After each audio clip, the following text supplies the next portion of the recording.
সুপ্রভাত বন্ধুরা, তোমরা সবাই কেমন আছো? আশা করছি অনেক ভালো আছো। আমি অনেক ভালো আছি। সন্ধ্যা সস চ্যানেলের নতুন আরও একটি ভিডিওতে তোমাদের অনেক অনেক স্বাগত ও ভালোবাসা জানিয়ে আজকের ভিডিওটা শুরু করছি। আজকের আবহাওয়াটা একটু অন্যরকম, প্রত্যেক দিনের তুলনায় একটু আলাদা, বেশ ভালো লাগছে। সকালবেলা এই রোদ ঝলমল পরিবেশ দেখতে না ভীষণ ভালো লাগে আমার। তারপরে কিছুটা পরিমাণ ফুল দেখলাম ফুটে আছে, তো সেটাকেই তুলে নিচ্ছিলাম আগে। তারপরে যা সমস্ত কাজকর্ম থাকে ঘরদোর পরিষ্কার করার, সেগুলো করে সোজা এসেছিলাম কিন্তু জামা কাপড়গুলো ধুতে। বেশ কয়েকদিন বৃষ্টি হয়েছে, বেশ কয়েকদিন কি এখানে তো ডেইলি বৃষ্টি হয়, মাঝে মাঝে অগত্যা রোদ ওঠে। তো যখন রোদের মুখ দেখা যায় তখন না অনেক জামা কাপড় জড়ো হয়ে থাকে, তো সেগুলোকেই আর কি ধুতে হয়, যেহেতু ওর ডিউটির পোশাক আশাক থাকে, তারপরে আমরা যেগুলো ডেইলি ব্যবহার করি সেগুলো তো থাকেই। তো যাই হোক, জামা কাপড়গুলো হচ্ছে ভালো করে ধুয়ে রোদ্রে শুকোতে দিয়ে দিলাম। আর আজকে বাইরে জামা কাপড় কাচার একটাই কারণ, সেটা হচ্ছে কি বলো তো, বাথরুমে জামা কাপড় কাচলে সেটাকে টেনে নিয়ে বাইরে মেলতে হয়, আমার ক্ষেত্রে খুব কষ্টকর হয়ে যায়। আর সিঁড়িটা যেহেতু উঁচু, তো সেই কারণে আমি না বাইরেই জামা কাপড়গুলো কেচে ওখান থেকেই মেলে দিই আর কি, যেহেতু টানাটানির কোনো ব্যাপার থাকে না। তারপরে যে সামনে সিঁড়িটা ছিল সেগুলো ভালো করে পরিষ্কার করে ধুয়ে নিচ্ছি। আর আমি যেন নিজে কাজ নিজে করতে বেশি পছন্দ করি, আমার ভালো লাগে আর কি। জুতো সেলাই থেকে চণ্ডীপাঠ মোটামুটি যতটুকুন প্রয়োজন আর কি, মোটামুটি সম্পূর্ণটাই কিন্তু আমার একটু হলেও জানা আছে। আর আমার ভালোও লাগে, মানে ভালোবেসে যদি তুমি কোনো কিছুকে ভালোবেসে যদি কাজ করো, দেখবে সেটা তোমার কাছে কষ্টকর মনে হবে না। আমার ক্ষেত্রে তো তাই হয়।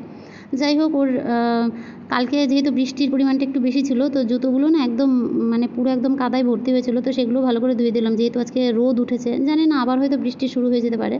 তো জামা কাপড়গুলো কাচতে কাচতে না আমি একবারে হাঁপিয়ে গেছিলাম, মনে হচ্ছে অর্ধেক স্নান করে নিয়েছি। তো যাই হোক, স্নান করব না এখন, একটুখানি হাত পা ধুয়ে ভালো করে একটুখানি ফ্রেশ হয়ে নেব, মানে অর্ধেক স্নান করে তারপরে, যেহেতু আমার একটা পুজোর ঝামেলা থাকে, পুজোটা সেরে নেব। আর এদিকে চায়ের জলটাও বসিয়ে দিতে হবে, ও যাবে ডিউটি। তো আমি আজকে বললাম যে সকালে কী খাবে, ও বললো কিছু একটা করে দাও। তো আমি ভাবছি ব্রেড আর অমলেট করে দেবো, ওটাই খেয়ে চলে যাবে। আর আমি তো জানোই মুড়ি প্রিয় বাঙালি, মুড়ি ভাত যা হয় আর কি। তো যেহেতু সকালবেলা ভাত রান্না করব না, তো সেই কারণে আমি একটু মুড়ি খেয়ে নেব, আর ওকে ব্রেকফাস্টটা আমি বানিয়ে দেবো। আর এই দেখো, সমস্ত কিছু কিন্তু আমি টেনে নিচে নিয়ে গেছিলাম, যেহেতু জামাকাপড়ের পরিমাণটা বেশি ছিল বললামই। তো যাই হোক, পাশের রুমে দিদিভাই বলছিল আজকে হঠাৎ এত কাছাকাছি কেন, কোনো স্পেশাল কিছু আছে নাকি। তো যাই হোক, এই গল্প করতে করতে কিন্তু আমার মোটামুটি বেলা অনেকটাই গড়িয়ে গেছে। তো চায়ের জলটা ফুটে এসেছে, আর চা কিন্তু আমরা সাধারণত লিকার চা খাই দুজনেই। আজকে যেহেতু আমার কাছে আদা ছিল না, তাই আদাটা দিতে পারলাম না, আদা ছাড়াই শুধুমাত্র চিনি আর চা দিয়ে আর কি বানালাম।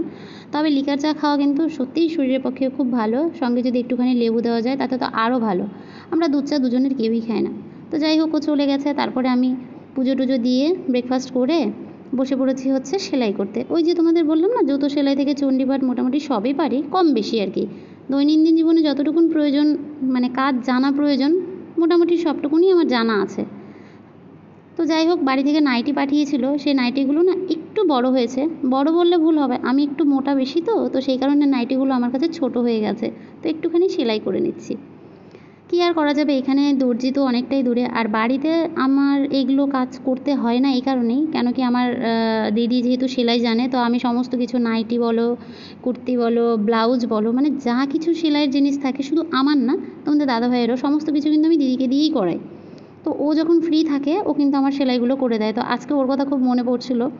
তো যাই হোক, নাইটিগুলো তো আমাকে ফিট করতেই হবে, যেহেতু আমার চেহারাটা একটু ভালো, তো তাই কারণে ফিটিং না করলে না পরা যাবে না।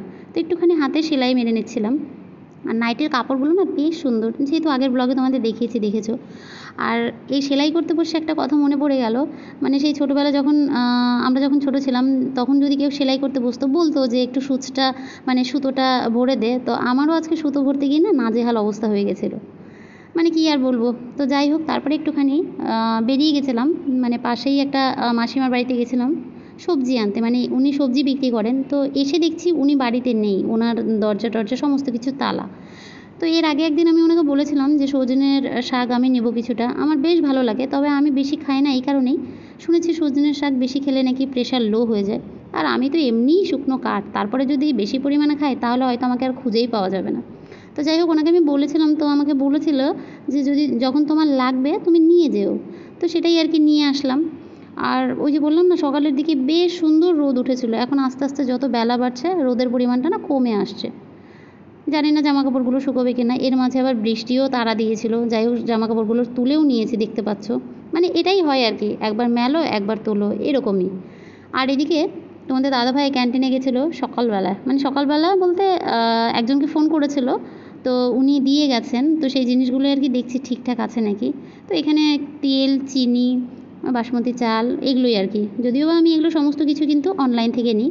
তো এবার অনলাইনে একটু দামটা বেশি দেখাচ্ছে বলে ক্যান্টিন থেকে নেওয়া হলো।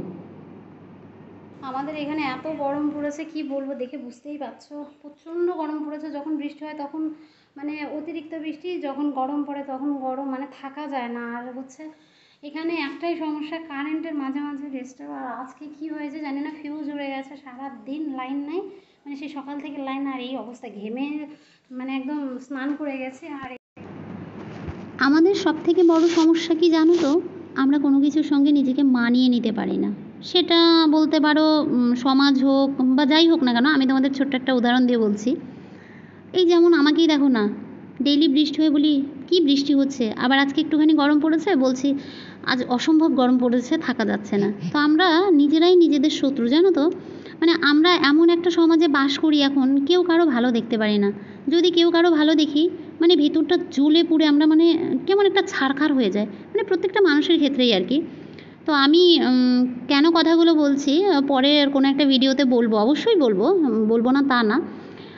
আসলে কি বলো তো, নিজেকে ভালো থাকতে গেলে না, তুমি যদি মনে করো আমি ভালো থাকবো, তাহলে নিজেকে আগে ভালোবাসো, নিজের মন যা চায় সেটা করো, দেখবে অনেক ভালো থাকবে। কে কী বললো, কে কী ভাবলো, সেটা যদি তুমি গায়ে মাখো, কোনো দিনই তুমি ভালো থাকতে পারবে না। হাতের 5টা আঙুল কি কোনো সময় সমান হয়? হয় না। তুমি যদি ভাবো যে তুমি সবার মনের মতন হয়ে উঠবা, সবার মনের মতন হয়ে চলবা, সেটা কোনো দিনই তুমি পারবা না। তাই তোমার মন যা চায়, যেটা তোমার ঠিক মনে হয় সেটা করো। হ্যাঁ, অবশ্যই এর মধ্যে একটা ব্যাপার আছে, যদি তুমি কোনো অন্যায় করো, সেই অন্যায়টা যদি তোমার কাছে ঠিক মনে হয়, তাহলে তো সেটা ঠিক না। হ্যাঁ, কিছু কিছু বেসিক জিনিস আছে, সেটাকে মানিয়ে নিয়ে তারপরে হচ্ছে তোমাকে চলতে হবে। তবে আমি আজকে এই কথাগুলো কেন বললাম, অবশ্যই পরের কোনো একটা ভিডিওতে বলবো, আজকে আর বলবো না। যাই হোক, গল্প করতে করতে আমি ঠাকুর পুজোটা আর কি, স্নান করে ঠাকুর পুজোটা দিয়ে দিয়েছিলাম। তারপরে চলে এসেছিলাম কিন্তু সবজি কাটতে, রান্না করতে হবে। রান্নাটা তো আজকে করতে হবে। আর ওই যে বললাম না, একটু গরমের পরিমাণটা বেশি সহ্য হচ্ছিল না বলে না স্নানটা করে আসলাম।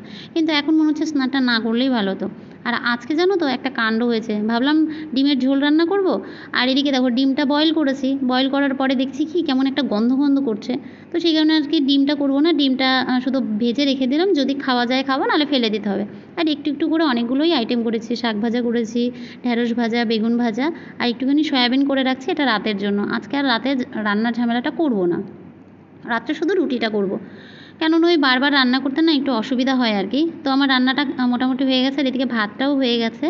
তো রান্না বান্না সেরে, যেহেতু ক্যান্টিন থেকে ওই জিনিসগুলো এনেছে, ওগুলোকেও আবার আমাকে ঢেলে রাখতে হবে। আর এদিকে গল্প করতে করতে বৃষ্টি শুরু হয়ে গেছে, আর দৌড়ে গিয়ে জামা কাপড়গুলো আগে তুলেছি, কেননা অর্ধেক শুকিয়েছে, এখন যদি ভিজে যায় তাহলে আর মেলার জায়গা নেই।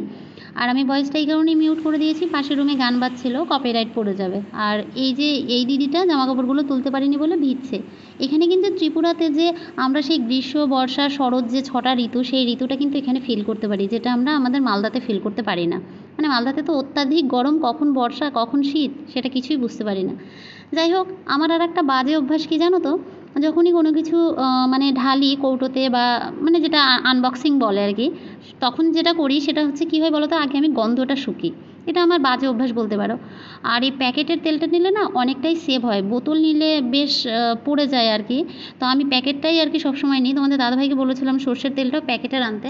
কেননা দেখো, যখন তুমি নিজে হাতে সব কিছু করবে, তখন মনে হবে কি যে না, 10টা টাকা যদি আমার সেভ হয়, এটাই আমার কাছে অনেক। আর আরেকটা বিষয়, যখন তুমি নিজে পয়সা রোজগার করা শিখবে, তখন কিন্তু তুমি পয়সার গুরুত্বটা বুঝবে। আর যতদিন তুমি ইনকামটা করা শিখবে না, তখন কিন্তু তোমার কাছে পয়সার গুরুত্বটা থাকবে না। এটা আমার মনে হয়, আমি জানি না কার কার মনে হয়, তবে আমার ক্ষেত্রে হয়েছে এবং সেটাই আমি প্রকাশ করলাম। তো যাই হোক, এদিকে গল্প করতে করতে খাবারের টাইম হয়ে গেছে, দুপুরে খাবার দিয়ে দিয়েছি তোমাদের দাদাভাইকে। আর ও কিন্তু ওই যে বললাম 15 মিনিটের জন্য আসে, তো খাওয়া দাওয়া করেও চলে গেছে। আর এই পোছাটা পেয়ে দেখো কত খুশি হয়েছে। আসলে ওই দিদিটা এসেছিলো আমার রুমে আর কি, আমি ফোন করে ডেকেছিলাম যে আসো একটুখানি ঘুরে যাও। যাই হোক, অনেক দিন পরে এসছে, তো এবার সেদিন রাতে তো এসে খাওয়া দাওয়া করে চলে গেছিলো। যাই হোক, আমরা টাইম কাটাতে পারিনি, তো সেই জন্য আমি আজকে ফোন করে ডেকেছিলাম। তো সন্ধে সন্ধে হয়ে গেছে, ওরা চলে যাবে। আর এদিকে দেখো আমরা দুজন একটুখানি ভিডিও ক্লিপ তুলে নিচ্ছিলাম। আর আমি জানতাম না যে আমিও হলুদ কালারের ড্রেস পরবো, বাবুও হলুদ কালারের ড্রেস পরবে। তো দিদিটা বলছিল দুজনেই ম্যাচিং ম্যাচিং। আর এ যেন তো সব কিছু বুঝতে পারে, মানে ইশারায় সব কিছু বুঝতে পারে। আমি যদি বলি যে বাই করে দাও, বাই করে দেবে। যদি বলি দোকান যাব, দোকানে যাওয়ার জন্য খুশি হয় আর কি। তো যাই হোক, এর সাথে থাকতে বেশ ভালো লাগে। যারা আমার ডেইলি ব্লগ দেখো তারা জানো যে আগে বহুবার ওর সাথে আমি ভিডিও করেছি। তো যাই হোক, ওরা চলে গেছিলো। তারপরে চলে যাওয়ার পরে সন্ধে টন্ধে দিয়ে এদিকে তোমাদের দাদাভাই ডিউটি থেকে আসার পরে বললো কিছু একটা বানাও। আর কিছু একটা বানাও বলতে হাতের কাছে ছিল ডিম আর আলু, তো সেটা দিয়ে আর কি ডিমের পকোড়া মতন কিছু একটা বানিয়ে দেবো। আর এটা কিন্তু আজকে আমি ফার্স্ট টাইম বানাচ্ছি, তো দেখা যাক কেমন হয়। তো দুটো ডিম নিয়েছিলাম, যদি আজকে ভালো হয় তাহলে আবার নেক্সট দিন বানাবো। তো এখানে ব্যাটারটা না একটু মোটা মোটা হয়েছিল, বুঝতে পারিনি আর কি, প্রথমবার বানাচ্ছি তো। তো দেখা যাক কেমন হয়। আর ওই ভাজার পরে দেখলাম কি বলো তো, ভেতরের দিকে আলুর পুরটা অনেকটাই মোটা ছিল। তবে কিন্তু খেতে বেশ টেস্টি হয়েছিল আর কি, দেখতে যেমনই হোক না কেন। তো তোমাদের দাদাভাই আমাকে বলছিল যে তুমি তো সব কিছুই বানাতে পারো বাড়িতে, তাহলে একটা দোকান খুলে নাও। তো দেখো, কোনো কিছুই কিন্তু ছোট না। যারা চপ ভাজে তারা কি মানুষ না? অবশ্যই মানুষ, কোনো কিছুই ছোট না। কাউকে আমি অসম্মান করে বলছি না, কোনো কাজই আমাদের কাছে ছোট না। তো যাই হোক, এদিকে দেখো আমি বসে পড়েছি চপগুলো নিয়ে খেতে। আর আমাদের এখানে ওই দেখো, বললাম না যে বৃষ্টি হলে কারেন্ট থাকে না, কারেন্ট নেই বলে টর্চ লাইট জ্বালিয়ে আর কি আমরা খেতে বসেছি। তো যাই হোক, খেতে কিন্তু বেশ টেস্টি হয়েছিল। আর সঙ্গে একটুখানি টমেটো সস থাকলে আরও ভালো হতো, যেহেতু আমার কাছে সসটা ছিল না, সেটা স্কিপ করে গেছিলাম। আর সঙ্গে নিয়েছিলাম একটু মুড়ি। তো ভিডিওটা আর বড় করছি না বন্ধুরা, ভিডিওটা তোমাদের কেমন লাগলো প্লিজ কমেন্ট করে জানিও। আর ভালো লাগলে আমার চ্যানেলটিকে সাবস্ক্রাইব করে আমার পাশে থেকো। ততক্ষণে ভালো থেকো, সুস্থ থেকো, টাটা সবাইকে, শুভরাত্রি।